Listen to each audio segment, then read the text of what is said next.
Ценка от децата на църква Сион.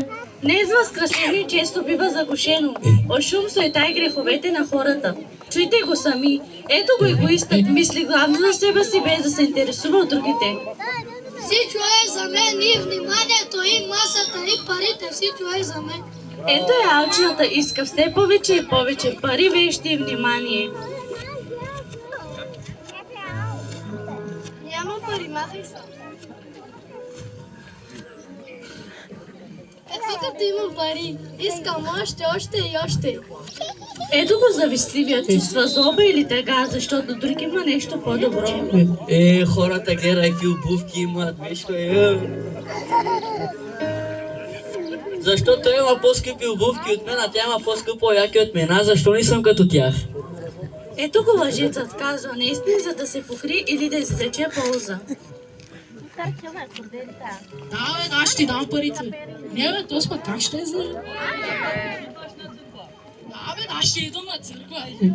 Бягай, няма време с такива работи. Ето го гневливият, лесно се ядосва и избухва.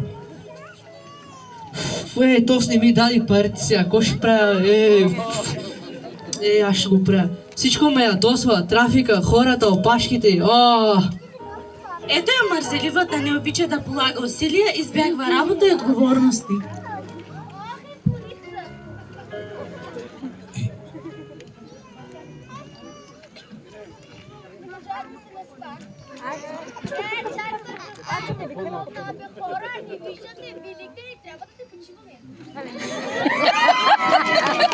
Трябва да се Ето животната прекалено се интересува от външния си вид или от това как изглежда пред другите. да наско! Днес направя една снимка и още една, и още ако не кача в Инстаграм, значи не се е случило. Ето я клюкарката, разказва чужди тайни и говори зад гърба на другите. Неки клюкарки. Знаете ли кой какво направи? Какво? Имах новини за всички вас. Ето я разсеяната, трудно се съсредоточава, често забравя. Мария, кина. Ох, извинявай.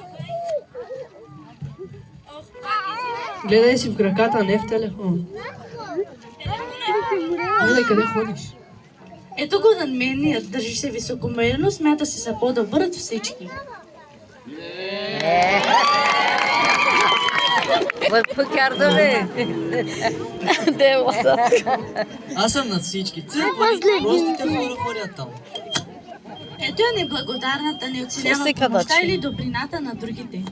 Все нещо не ми е както трябва и подаръците са малки, празникът е малко скучен. Ето го детето, чисто и невинно с надежда в очите. Хора, погледнете се, това ли е възкресение? Къде са любовта, смирението и благодарността? Ето го ангел, тих пазител, който пази за крие. Сузанка. Гледайте! Не възкръсва Исус, не за да ви гледа греховете, а за да ви даде светлина, но как да влезе в сърцата ви, ако те са пълни само шум и мрак? Забравих другите прости. Сега разбрах, че никой подарък не може да замени Божията любов. Ще бъда благодарен за Бог за всичко, което имам. Обещавам повече, няма да лъжа, ще говоря само истината. Обещавам, ще говоря само добро и само. Ще гледам хората в очите, не само в екран. Сега ви познавам, това е истинско възкресение.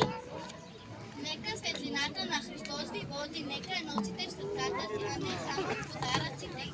И тогава в тишината хората разбраха възкресение и чудо, но само човек отвори сърцето. Честито възкресение!